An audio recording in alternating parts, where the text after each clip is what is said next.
مسئلہ کس سے پوچھا کس سے نہیں پوچھا یہ نہیں پتا، لیکن ایک عرصے سے ہم اونٹ کی قربانی کرتے ہیں اور 9 شرکا ہوتے ہیں، کسی ایک کی بھی قربانی نہیں۔ اگر 8واں شریک کر لیا یا 7.5 شریک ہو گئے، بعض لوگ کہتے ہیں بھئی ایک اگر قربانی کرنے کی سکت نہیں رکھتا کوئی بات نہیں، 10,000 کا خرچہ 5 تم دے دو 5 تم دے دو، اگر 2 شخص مل کر ایک حصہ کریں گے دونوں کا حصہ نہیں ہوگا، اور شرکت میں سب کی قربانی چلی جائے۔ یہ جو شرکت والا جانور ہوتا ہے وہ بڑا محتاط جانور ہوتا ہے، بڑی احتیاط ضروری ہوتی ہے وہاں، سب کی نیت ایک ہونی چاہیے، اللہ کی رضا۔ اگر کسی ایک کی بھی نیت یہ آ گئی کہ گوشت کھانے کے لیے قربانی کر رہا ہوں، سب کی قربانی برباد۔ اسی طرح سے کسی ایک کا بھی نظریہ اگر شرک و کفر والا ہو گیا، نظریاتی طور پہ شرک و کفر کا وہ مرتکب ہوا، سب کی قربانی چلی گئی۔ کسی ایک بندے کی بھی آمدن سودی ہوئی، اس کے ساتھ شریک ہوئے، سب کی قربانی چلی گئی۔ تو اس لیے یہ جو شرکت والا جانور ہوتا ہے بہت زیادہ اس کے پہلو سے احتیاط کرنا لازم ہوتا ہے، اس کو ذرا مکمل آگاہی کر لینی چاہیے۔ ہاں البتہ عام طور پہ ایک مسئلے کی وضاحت نہیں کی جاتی، بیٹے کی ولادت پہ 2 بکرے ہیں، بیٹی کی ولادت پہ 1 بکرا بطور عقیقہ، یہ سنت ہے۔ ایک بندے کی چاہت یہ ہے کہ ایک گائے میں ذبح کر رہا ہوں، اس میں باقی شرکا بھی ہیں میرے ساتھ، ایک میری قربانی کا حصہ ہو گیا، ایک میری بیٹی کا عقیقہ ہو گیا، تو عقیقے کی نیت کر سکتے ہیں، قربانی کے جانور میں عقیقے کی نیت کر سکتے ہیں۔ جو بندہ صاحب نصاب ہے وہ قربانی واجب قربانی چھوڑ کر عقیقے کی نیت نہیں کر سکتا، پہلے واجب قربانی کا بندوبست کرے پھر عقیقے کی نیت کرے،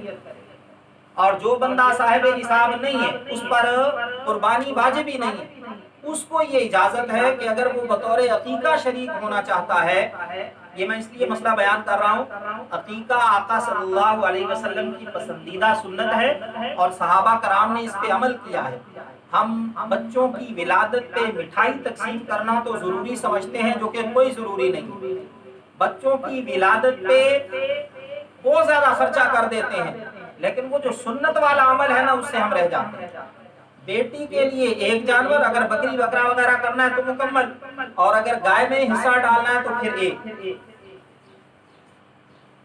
قربانی کے موقع پہ بھی کی جا سکتی ہے، 7ویں دن عقیقہ کرنا مستحب ہے، بس سنت ساری زندگی ہے، جب مرضی عقیقہ کر لیں، جب فرصت ملے، جب اللہ توفیق دے بچوں کا عقیقہ ضرور کریں، بڑی ثواب کی بات ہے، بہت ساری بلائیں ٹل جاتی ہیں، بہت ساری آفات سے حفاظت رہتی ہے۔ تو جب بھی آپ بچی یا بچے کا عقیقہ کرنا چاہیں قربانی کے موقع میں، چونکہ عام طور پہ یہ آسانی رہتی ہے، گھر کے 4 افراد ہیں، وہ 3 باہر سے لے کے آئیں گے، یار پتہ نہیں باہر والے کیسے ہوں گے، چلیں جس کا عقیقہ رہتا ہے وہ اپنا حصہ ڈالے اور عقیقے والی سنت بھی ادا کر لے، اس طرح سے بھی کیا جا سکتا ہے۔ اور اگر 7واں شریک نہیں ملا، 6 ہیں، تو ان 6 کو چاہیے کہ یہ مالیت کے حصے بھی 4 کریں گے اور گوشت 6 کریں گے، اور گوشت کے بھی حصے 6 کریں گے، مال بھی برابر ہوگا، کیونکہ اب 6 حصوں میں اس جانور کو تقسیم کیا جا رہا ہے، تو سب کی طرف سے مال بھی برابر ہوگا اور گوشت بھی اب 6 حصوں میں تقسیم ہوگا، 7 حصے نہیں بنانے۔ عام طور پہ یہ بھی لوگ غلطی کرتے ہیں کہ وہ خواہ مخواہ 7 حصے بنا کے پھر 7ویں حصے کو سب میں تقسیم کر رہے ہوتے ہیں، یہ درست نہیں ہے۔ جیسے 7 حصے برابر تقسیم ہو سکتے ہیں ویسے 6 حصے بھی تقسیم ہونے میں کوئی مسئلہ نہیں ہے۔ اونٹ 5 سال سے چھوٹا نہیں ہونا چاہیے، 5 سال یا 5 سال سے زیادہ ہوگا تو وہ قربانی اس کی جائز ہوگی۔ گائے 2 سال سے چھوٹی نہیں ہونی چاہیے۔ بکری 1 سال سے 1 دن بھی چھوٹا نہیں ہونا چاہیے۔ عام طور پہ گھر میں پالے ہوئے جانور ہوتے ہیں، عید والے دن بکرا پیدا ہوتا ہے، ہم عید والے دن قربان کر دیتے ہیں، اسی دن پہلے عید کے پہلے دن اگر بکرا پیدا ہوا ہے گھر کی بکریوں کا، ہم اگر پہلے دن ذبح کریں گے قربانی نہیں ہوگی، 1 دن چھوٹا ہے وہ سال سے۔ چاند کی تاریخ کا اعتبار ہوتا ہے ہمیشہ شریعت میں، تو یہاں دوسرے دن اگر قربانی کرنا چاہے تو درست ہے۔ دوسرے دن وہ 1 سال کا ہو چکا ہوگا. عید کے پہلے دن پیدا ہوا تھا, عید کے دوسرے دن اب اس کی قربانی جائز ہو جائے. تو بکرے کا 1 دن بھی سال سے کم ہونا یہ قربانی کے لیے جائز نہیں ہے. ہاں البتہ بھیڑ, دمبا وغیرہ اس کے لیے یہ 6 مہینے شرط ہے, 6 مہینے سے چھوٹا نہیں ہونا چاہیے.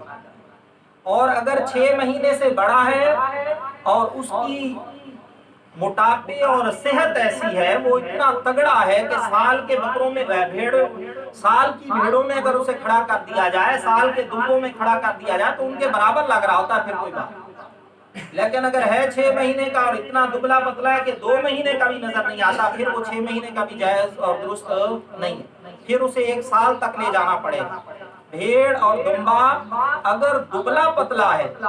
تو پھر اس کے لیے سال تک جانا ضروری, اور اگر وہ تگڑا ہے, صحت مند ہے, موٹا تازہ ہے تو اس کے لیے 6 مہینے بھی کفایت کر جائے. قربانی کے حوالے سے ایک اور بات جو عام طور پہ ہم دیکھتے رہتے ہیں وہ ہے سین, کان اور آنکھ وغیرہ کا ادھورا ہونا یا کم ہونا. اس کے حوالے سے انشاءاللہ آئندہ جمعے وضاحت ہو جائے گی. میں معذرت چاہتا ہوں, وقت نہیں دیکھا اور مسائل بہت زیادہ تھے. ابھی تو میں نے ابتدائی مسائل ہی بیان کیے تھے. کل مجھے چچا جی کہہ رہے تھے کہ ابھی نا وقت بہت زیادہ ہے اور اتنی جلدی مسائل قربانی شروع نہیں کرنے چاہیے. لیکن آج جب میں مطالعہ کر رہا تھا تو میں دیکھ رہا تھا کہ قربانی کے اتنے مسائل ہیں کہ بہت سے میں نے نہیں سنے ہوئے. مجھے 27 سال کا عرصہ ہو گیا دین سیکھتے سکھاتے ہوئے, میں نے ابھی تک نہیں سیکھے. تو ہم جو جمعے والے دن آدھے گھنٹے کے لیے مولوی کے ہتھے چڑھتے ہیں اور وہ بھی ہم بار بار گھڑیاں دیکھ رہے ہوتے ہیں, تو ہم کیا سیکھیں گے؟ تو اس لیے مسائل قربانی بہت زیادہ ہیں, ان کو سیکھنا چاہیے, پوچھنا چاہیے. جب کوئی بات ذہن میں آئے اس کے حوالے سے پوچھ لیں. اللہ تعالیٰ عمل کی توفیق عطا فرمائے. اذان دے.